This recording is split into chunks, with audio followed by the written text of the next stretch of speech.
Pemirsa, undang-undang sudah menyatakan dengan tegas tentang berapa lama seseorang dapat menduduki suatu jabatan negara. Namun, meski sudah diatur dengan jelas, ternyata hal tersebut masih dirasa belum memenuhi azas kepastian hukum yang adil. Terutama hal ini terkait dengan jabatan Jaksa Agung yang dijabat oleh Hendarman Supandji. Aturan tentang masa jabatan Jaksa Agung yang masih dijabat oleh Hendarman Supandji dinilai tidak tegas dan bertentangan dengan Undang-Undang Dasar 1945.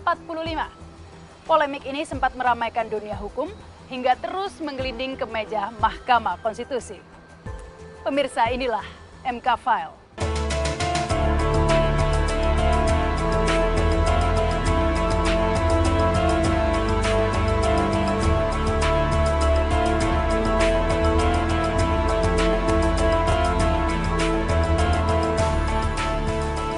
Jabatan merupakan amanah yang harus diemban oleh orang yang dipercaya untuk mendudukinya. Namun amanah itu tidak semata-mata diberikan begitu saja dan bisa dijalani sesuka hati. Dalam administrasi pemerintahan, jabatan mempunyai aturan yang jelas, mulai dari kedudukan, hak dan kewajiban, wewenang, dan waktu untuk memikul jabatan yang dipercayakan tersebut. Ada sekian banyak peraturan perundang-undangan yang mengatur hal itu. Demikian pula dengan jabatan seorang Jaksa Agung. Di Indonesia, jabatan Jaksa Agung diatur dalam Undang-Undang Nomor 16 Tahun 2004 tentang Kejaksaan. Dalam undang-undang tersebut disebutkan, pada pasal 19, Jaksa Agung adalah pejabat negara. Jaksa Agung diangkat dan diberhentikan oleh Presiden. Tentang pemberhentian Jaksa Agung diatur dalam pasal 22. Namun, undang-undang tidak pernah menyebutkan berapa lama seorang Jaksa Agung yang disebut sebagai pejabat negara harus menjabat. Sekilas, tidak ada yang menarik dari ketiadaan aturan lamanya seorang Jaksa Agung harus menjabat. Namun tidak demikian bagi Profesor Yusril Iza Mahendra, mantan Menteri Hukum dan HAM yang juga pernah menjabat sebagai Menteri Sekretaris Negara. Yusril melihat ada kejanggalan dengan tiadanya aturan masa jabatan Jaksa Agung. Ya, tapi Presidennya melanggar ketentuan yang berlaku. Oleh karena Undang-Undang Nomor 16 Tahun 2004 Pasal 20 itu menyatakan bahwa Jaksa Agung itu diangkat dan diberhentikan oleh Presiden. Tapi Undang-Undang tidak mengatur secara eksplisit berapa lama jabatan Jaksa Agung itu. Hanya dikatakan bahwa Jaksa Agung itu diberhentikan oleh Presiden pertama karena dia meninggal dunia, dia sakit terus-menerus, kemudian dia tidak telah habis masa jabatannya. Tapi berapa lama masa jabatannya itu? Saya tidak berani untuk menjawab saya itu legal dan tidak ilegal, karena bukan posisi saya untuk menjawab seperti itu. Pada waktu Pak Mensekap Pak Sudi Silalahi datang dari luar negeri, rombongan Presiden melawat di luar negeri, Pak Sudi ditanya sama wartawan, saya baca di koran, Hendarman itu sah atau tidak? Oh, Hendarman itu masih sah sebagai Jaksa Agung.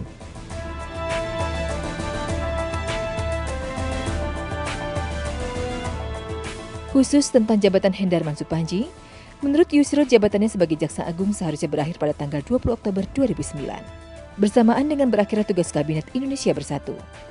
Mengapa demikian?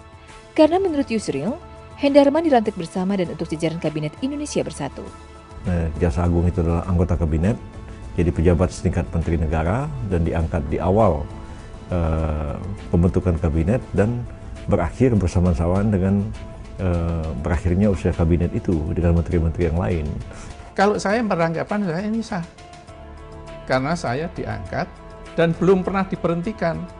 Kalau saya dikatakan harus berhenti dalam Kabinet Indonesia Bersatu, Undang-Undang Pokok Kejaksaan tidak menyebut seperti itu. Jaksa Agung diangkat dan diberhentikan oleh Presiden. Jadi, walaupun Jaksa Agung itu adalah lembaga pemerintah, tapi tidak berarti bahwa saya masuk dalam kabinet, nggak ada kata-kata kabinet.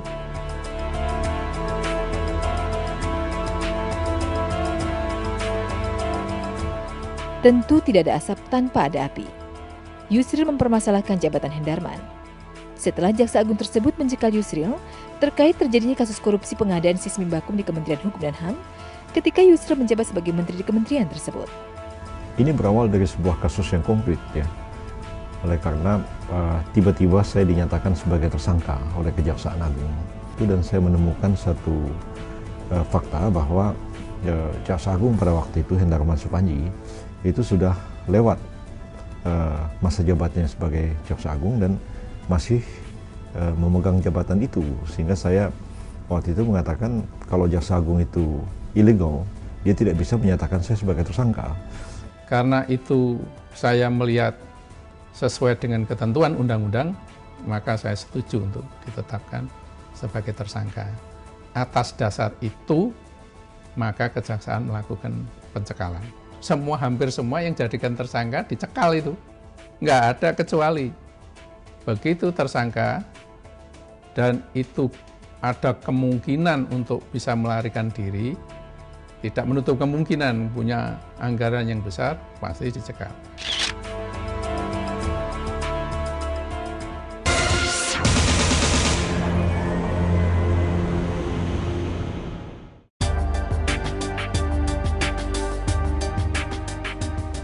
Pemirsa, masa jabatan Jaksa Agung Hendarman Supandji sempat menjadi perdebatan yang hangat dalam dunia hukum dan politik di Indonesia. Adalah mantan Menteri Hukum dan HAM Yusril Iza Mahendra yang mempermasalahkan keabsahan jabatan Hendarman Supandji setelah melewati kurun waktu tertentu.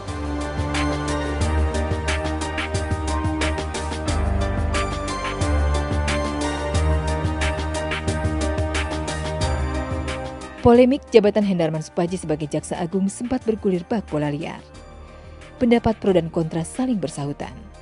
Yusril Iza Mahendra akhirnya memilih menyelesaikan melalui Mahkamah Konstitusi untuk melakukan uji materi Undang-Undang Nomor 16 Tahun 2004 tentang Kejaksaan.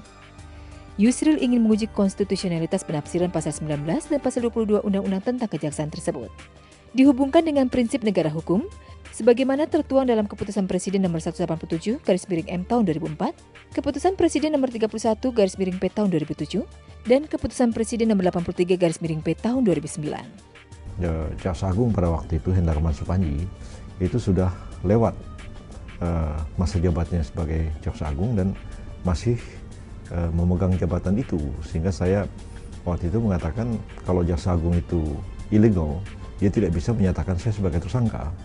Dan ini memunculkan satu polemik yang berkepanjangan di media massa antara saya dengan Hendarman dan juga dengan para Jaksa Agung muda dan juga dengan Sekretariat Negara, juga dengan Denny Indrayana, staf khusus Presiden pada waktu itu. Dan akhirnya Pak Hendarman mengatakan daripada ribut-ribut di luar, ya silakan bawa ke pengadilan, biar pengadilan yang memutuskan. Jadi karena itulah saya mengajukan uji tafsir terhadap Undang-Undang Nomor 16 Tahun 2004 tentang Kejaksaan Agung itu untuk memahami dan meminta kepada MK untuk menafsirkan berapa lama sih jabatan Jaksa Agung itu. Pak Yusril kan ngajak debat. Mengajak debat siapa? Pak Sudi atau saya mau diajak debat? Saya bilang begini, nggak usah berdebat lah. Kalau mau berdebat siapa yurinya? Siapa yang mutus benar atau tidak? Saya bilang begitu itu pada waktu di istana. Kalau nanti debat, nggak ada yurinya, siapa yang menang? Silakan aja ajukan. Kalau memang saya dinyatakan tidak sah, nanti biar hakim sebagai yuri yang memutuskan siapa yang benar, kan begitu.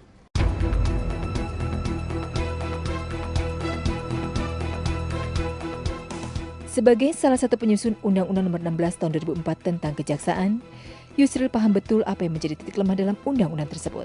Menurutnya, pasal yang diajukan untuk diuji tersebut memiliki banyak tafsir, baik oleh anggota legislatif maupun oleh lembaga eksekutif sebagai pelaksana pemerintahan. Pada mulanya ditegaskan jabatan Jaksa Agung itu 5 tahun. Karena pada waktu itu gagasannya bahwa Jaksa Agung itu adalah bukan anggota kabinet.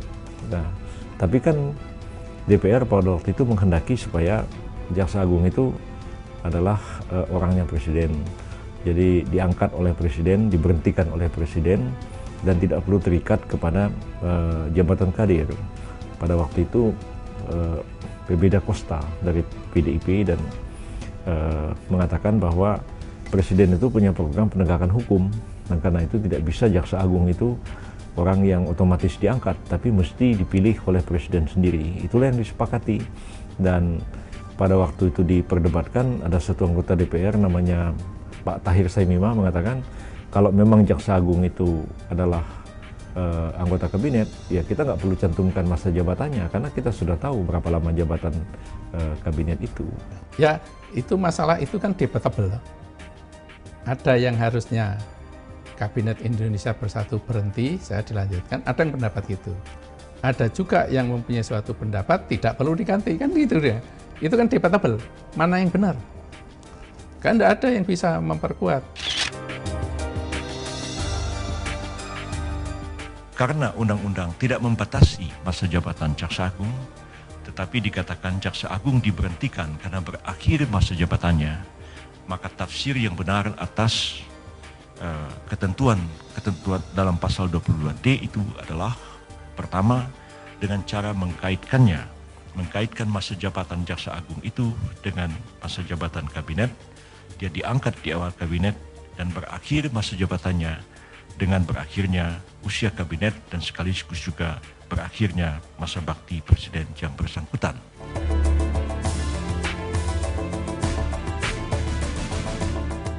Pemerintah yang diwakili Direktur Regitasi Kementerian Hukum dan HAM menyatakan, apa yang dihadapi oleh pemohon merupakan masalah penerapan aturan, bukan sebagai permasalahan norma. Menurut pemerintah, karena Undang-Undang AKO mengatur ketentuan yang dimohonkan untuk diuji tersebut adalah berkaitan dengan pengangkatan dan pemberhentian Jaksa Agung merupakan ranah tindakan administratif, sehingga menurut pemerintah fakta hukum yang demikian tidak berkaitan dengan masalah konstitusionalitas, keberlakuan materi muatan norma Undang-Undang AKO yang dimohonkan untuk diuji oleh pemohon. Hendarman Supandji hanya melaksanakan kewenangan atau sebagai Amtsdrager sisa daripada apa yang telah dilakukan oleh Amtsdrager Abdurrahman Saleh. Nah, oleh karena itu matematikanya maka Hendarman Supandji harus berakhir juga pada tahun 2009. Secara peraturan perundang-undangan maka masa jabatannya adalah habis tahun 2009 berakhir sebagaimana diatur di dalam Undang-Undang Kejaksaan.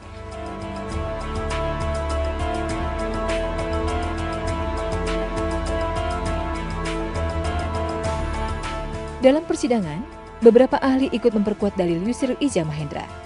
Muncul banyak penafsiran, baik dari sudut pandang sejarah maupun dari sudut pandang hukum.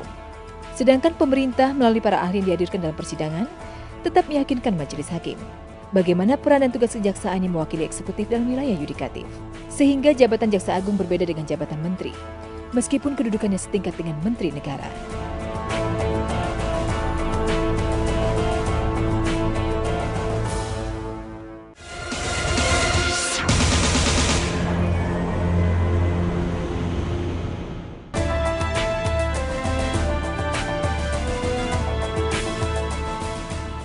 Pemirsa, dalam putusannya, Mahkamah Konstitusi mengabulkan permohonan pemohon untuk sebagian dan menyatakan bahwa pasal 22 ayat 1 Undang-Undang Nomor 16 Tahun 2004 tentang Kejaksaan bertentangan dengan konstitusi. Sepanjang tidak dimaknai bahwa masa jabatan Jaksa Agung berakhir bersamaan dengan masa jabatan anggota kabinet dan presiden. Berdasarkan Undang-Undang Dasar Negara Republik Indonesia tahun 1945 dan dengan mengingat pasal 56 ayat 2, ayat 3 dan ayat 4 Undang-Undang Nomor 24 tahun 2003 tentang Mahkamah Konstitusi sebagai tercantum dalam Lembaran Negara Republik Indonesia tahun 2003 nomor 98 dan tambahan Lembaran Negara Republik Indonesia nomor 4316, amar putusan mengadili dalam provisi menolak permohonan provisi pemohon.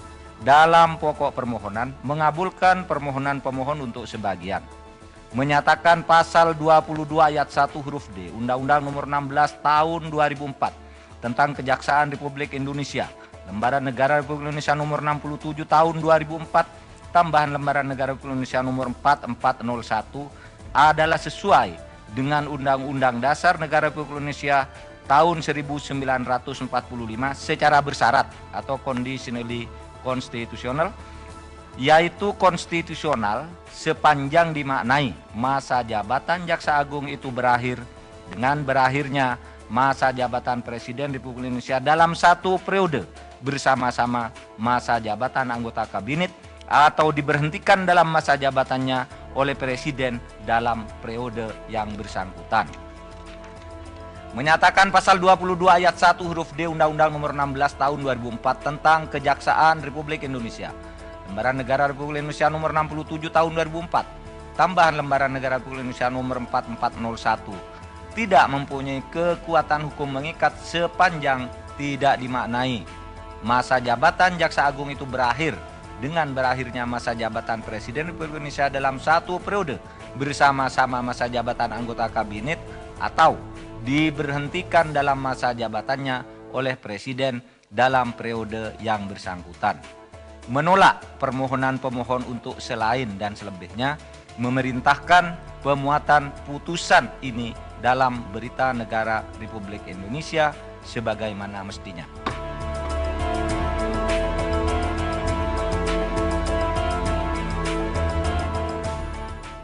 Setelah melalui beberapa kali persidangan dan mendengarkan keterangan pemohon, termohon, saksi, pihak terkait, ahli dan pemerintah, serta DPR, baik lisan maupun tertulis, Mahkamah menyatakan pendapatnya.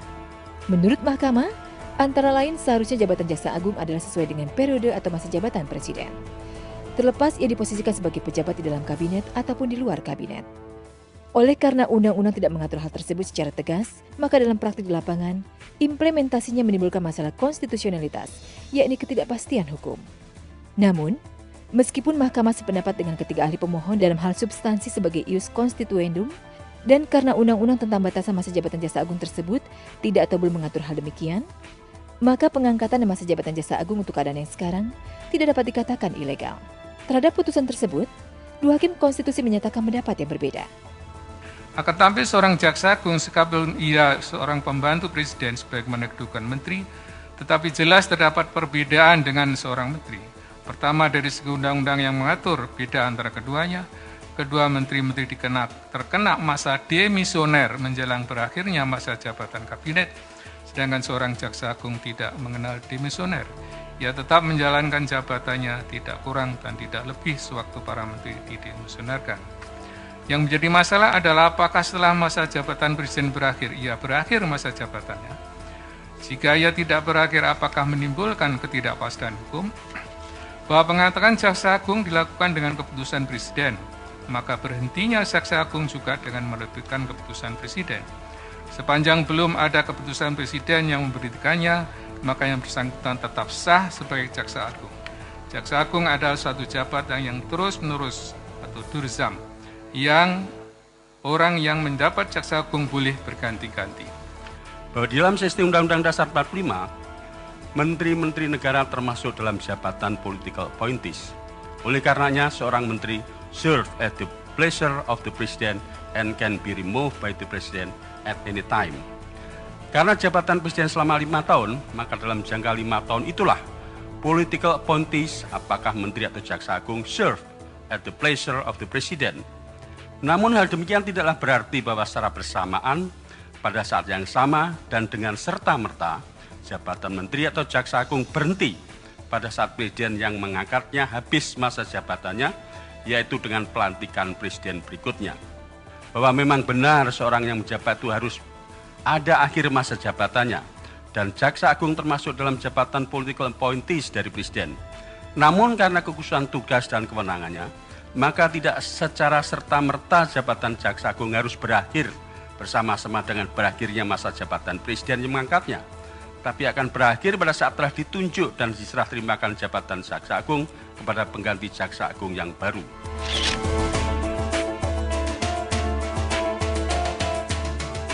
Akhirnya dalam putusannya, Mahkamah Konstitusi menyatakan menolak permohonan provisi pemohon. Dalam pokok permohonan, Mahkamah mengabulkan permohonan pemohon untuk sebagian. Jadi mestinya status saya sebagai tersangka mestinya sudah tidak sah juga mulai tanggal 20, mulai MK mengambil keputusannya bulan November tahun 2010 itu. Ya tapi ya, sampai sekarang kan nggak ada nggak ada indikasinya apa-apa. Tapi yang penting bagi saya sebenarnya adalah bahwa dengan uji materi itu jelas sekali jabatan Jaksa Agung itu adalah seperti yang saya pahami dan seperti dipraktekkan oleh Presiden sejak Presiden Soeharto sampai kepada Presiden SBY pada Kabinet Indonesia Bersatu yang pertama. yang kabinet Indonesia Bersatu yang kedua ini aja yang agak kacau balau pemahamannya begitu. Kalau keputusan Mahkamah Konstitusi kan final dan mengikat. Final dan mengikat. Dan itu adalah deklaratur. Kan gitu, ini yang menjadi masalah. Bukan eksekutorial. Nah, kalau deklaratur, kapan sebetulnya saya itu harus berhenti? Kan begitu sebetulnya. Kalau sudah diputuskan seperti itu, apakah saya harus berhenti saat itu? Secara dieksekusi, putusan itu kan harus dieksekusi. Karena itu deklarator kok, bukan eksekusi. Itu masalah lagi. Tetapi kan udah gaduh itu politik. Pak Mahfud kan mengatakan bahwa dengan keputusan itu, Hendarman hari ini jam 12 harus berhenti. Nah, banyak yang mengatakan, wah masih terus berhenti. Ini kan, lah masyarakat kan melihatnya keputusan Pak Mahfud sebagai hakim, tokoh masyarakat. Ini kan ada pengikutnya juga. Nah, daripada gaduh politik, Presiden kan jadi terpojok. Nah, oleh karena itu pada waktu saya dipanggil ke Padalarang, Pak Hendarman, bagaimana mengenai keputusan itu? Gitu, atas keputusan Mahkamah. Nah, saya kan tidak banyak berdebat dengan Bapak Presiden. Disitulah saya ditanya oleh Bapak Presiden. Nah, jawaban saya tidak ingin berdiskusi lagi gitu. Kalau keputusan memang itu, Pak, daripada jadi gaduh, udahlah Bapak keluarkan kepres saja, saya tak turun.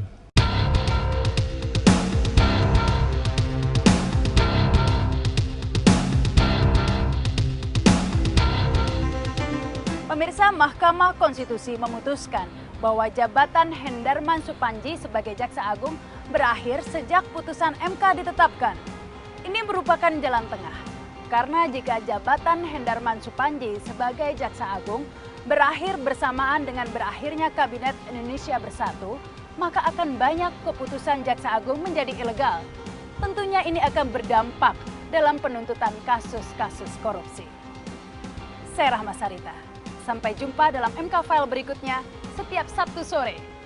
Salam Konstitusi. Dikira nanti saya punya kepentingan karena jabatan bagi saya kan suatu amanah. Ya sudah, kalau memang nanti salah ya saya dengan ikhlas akan mundur, gitu aja. Tidak ada masalah. Dianggap sebagai terlibat kasus tindak pidana korupsi itu membuat saya sebenarnya jauh dari pemerintah ini.